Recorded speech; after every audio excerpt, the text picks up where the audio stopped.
we both earned our belts, and we were just about to leave when we got a call from the network, and they said that the first show that we had shot months earlier, that they had changed the host, and so they had to reshoot the show, and they wanted us to be back in Cambodia in about 10 days or 2 weeks or something. So Derek took off for Lao, looking for the ancient Lao martial art, and the name escapes me right now, the name of it, and he did not find it. He found Muay Lao, which is the Lao kickboxing art, and I would later go do some Martial Arts Odyssey episodes in Lao doing that art, but we did not find the ancient art. I went to Vietnam to explore Vo Bi Nam, which is their national martial art, which I did find, did a story on for a magazine, but didn't film. I discovered a Chinese Kung Fu art in Vietnam called Thieu Lam, which was a strain of Chinese Kung Fu that developed, or I guess either developed in Vietnam or was brought to Vietnam by the people who moved there from China. But anyway, as far as I know, it doesn't exist in China, and it was published in Kung Fu magazine. Lots of people have written me about it. No one's claimed that they saw it in China, that it only exists in Vietnam.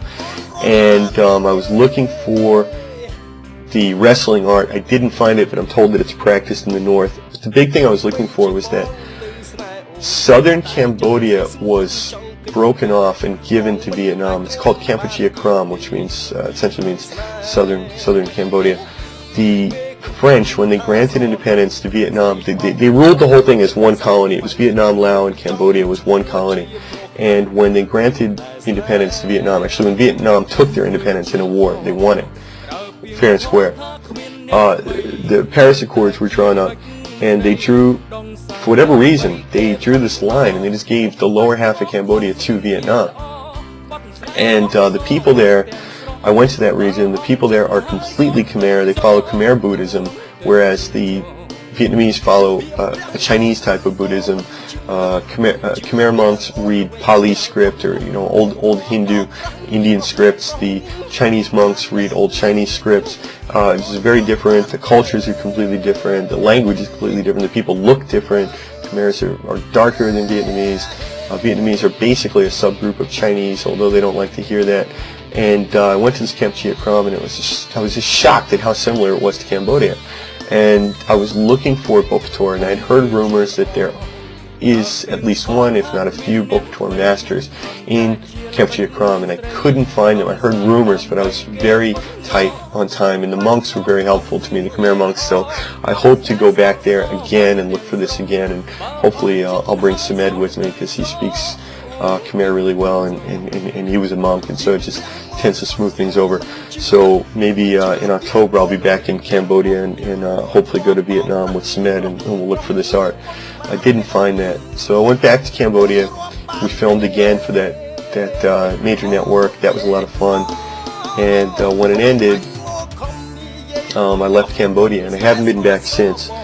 And Derek was originally intending to go back to the United States and start a Bokator school, and he changed his plans. He went on to Thailand to train with Crew Pedro, who teaches a religious form of Muay Thai, which I had told him about, and I had known Crew Pedro, and so I arranged for Derek to train with him.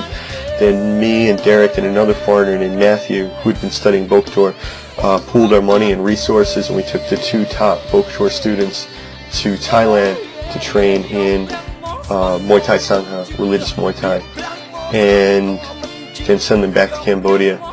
And since then, a lot of people have contacted me to go film the master, and I've been sort of the PR guy for the master. And the coolest person that's gone there to film was a guy, a Persian.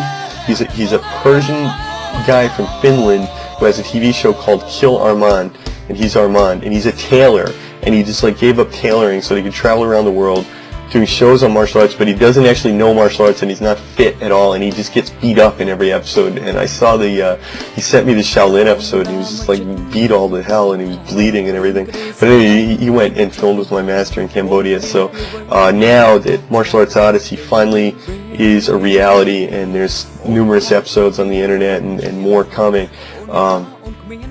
Armand and I said that we want to do a show together when he comes back to Asia, so I hope that really happens. So in the meantime, I shot a bunch of Martial Arts Odyssey episodes while I was in Cambodia, and they were shot in this weird Blu-ray format, and it's taken me a year and a half to find anybody that can convert them for me. And allegedly they're being converted this weekend in Tainan, Taiwan. This is the end of February 2009. So we'll see. Hopefully, if those get converted, I'll be editing those, and they'll be up on the internet soon. And in the meantime, the Bokator book, I'm now talking to my publisher to get my Bokator book out as quickly as possible. Derek has a book deal with a major publisher in the United States, and he's going back to Cambodia in October to finish the photography for his book. So hopefully we'll have some Bokator books out on the market soon. Hopefully the Bokator Martial Arts Odyssey episodes will be out, and hopefully Tim Pack will get the Bokator movie together. But I've really appreciated all the support from people around the world, and I hope everyone will come to Cambodia and study Bokator. You can live cheaply in Cambodia. People are nice. The master will love you, and he really just holds his arms open to any foreigners who want to come there. So anyway, I'm Antonio Graceffo. I'm in Tainan, Taiwan, but I wish I was back in Cambodia. And this has been my Bokator story.